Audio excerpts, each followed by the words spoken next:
tandaan nyo tong blue bar na to. Ang number niya ARPF 499. Ayan, palagay ko ito yung unang magkaklak sa race bukas mga lodi. Ayan.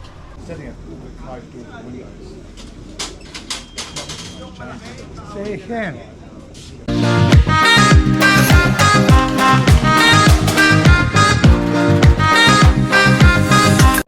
So mga kalapatis, nakita nyo na naman yung aking pagmumukha. Ayan, nakita nyo na naman yung aking pagmumukha mga lodi. So ito yung ating basketing.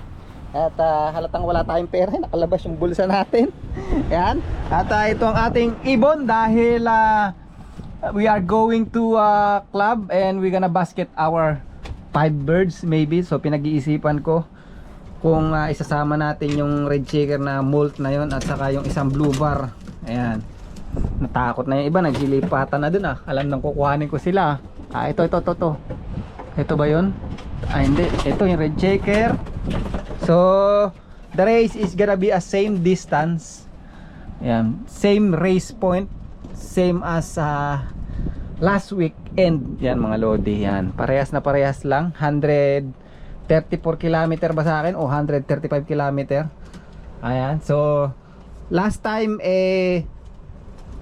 tayo, kulilat tayo sa results. So yan, medyo binago natin yung mga sistema natin ngayong week.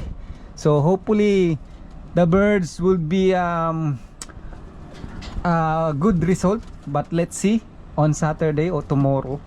Yan, tingnan natin kung magiging maganda yung resulta natin bukas mga lodi, dahil hinukus-focus natin yan. At salamat ulit kay Sexy Tari mga lodi, siya ang nagpatok at nagparonda niyan. Tingnan natin yung agimat ni Sexy Tari kung maswerte ba o may balat ba sa puwet mga lodi. So samahan nyo ka today mag-basket. Let's go mga lodi. Ayan, tandaan nyo tong blue bar na to. Ang number niya ARPF 499. Ayan, palagay ko ito yung unang magkaklak sa race bukas mga lodi. Ayan, palagay ko lang ha, palagay ko siya yung unang darating bukas. But tingnan natin bukas mga lodi. Nakaturbo na to, hopefully maganda yung ilipad mga lodi. Okay, silang lahat. Yan sila ngayon mga lodi. So ngakarga lang natin 1, 2, 3, 4, 5, 6. Kasama siya, ayan mga lodi, 6. Ayan, sama natin siya para maganda ang laban. 6 mga lodi. Ayan, 6 silang ikakaga natin. Pero napakabigat ng katawan nitong tutong dark shaker na white flight cock na to. Grabe ang bigat ng laki ng katawan. Ayan, parehas sila nitong red shaker. Iniwan natin isang red shaker na hin. Grabe ang molt mga lodi, bagsak ang katawan. Walang gagawing tama yun. Pagka sinakay ko lang, mawawala lang mga lodi. Ayan yung huling na late natin. Okay, so far so good naman sila. Ayan, good luck, let's go. Ayan na sila mga lodi. Hindi sila kinakabahan, ako ang kinakabahan. Let's go. Grabe, good luck. Talagang medyo in-adjust natin talaga lahat ng dapat natin i-adjust. Pag makikita natin yung dating nila bukas o yung race result, kung ano pa dapat natin i-adjust. But hopefully umangat-angat naman tayo, hindi na tayo kulilat masyado. Siguro kung out of 24, dati 23 tayo, baka pwede na sa 22. So samahan nyo today, let's go. Double check. Ayan, dala natin yung clock natin. Mahirap na, dala natin yung ibon tapos walang clock, walang wenta. Let's go mga lodi. Ano nangyari? Bagong gising. Let's go. Ayan, abracadabra, hasta la vista baby. Dito na tayo mga lodi. Karga na. Let's go.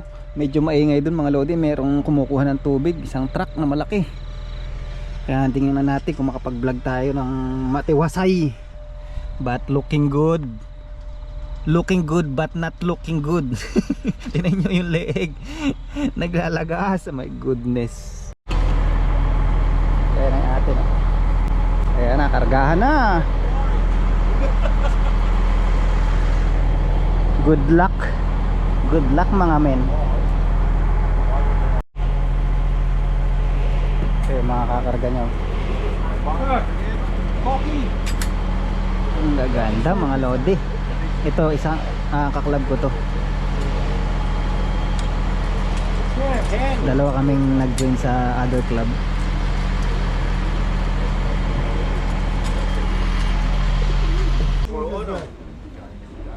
Uno. Dos. You have race inside. Last race. And we could have clock off at say maybe 2 o'clock. Is that if Yeah, it if would be you another cannot make a travel. half hour time later?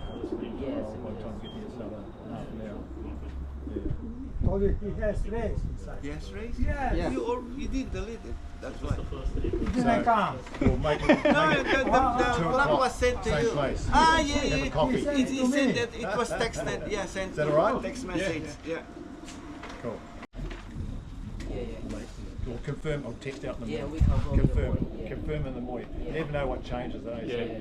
Because what happened is that guys, just so you realise, we had a drama during the week because the guys, the 2 drivers said to me that they hopped in the truck cab and they all got the old P symptoms again. And, no. So we just had it cleaned. It cost us $2,500 to have it cleaned, and it cost about maybe $300 to have it tested. Say cock.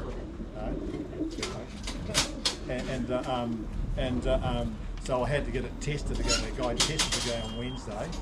And Say cock. just got the test back in about 2 hours ago, and it's negative. Yes. So, but what's probably why they're probably reacting to the chemicals that were in the truck to get rid of the P. No, it's because the truck's now down at Ellen Smith, so it's probably told them to leave the doors open so they can sun and wind can dry the place out or something. Get rid of it.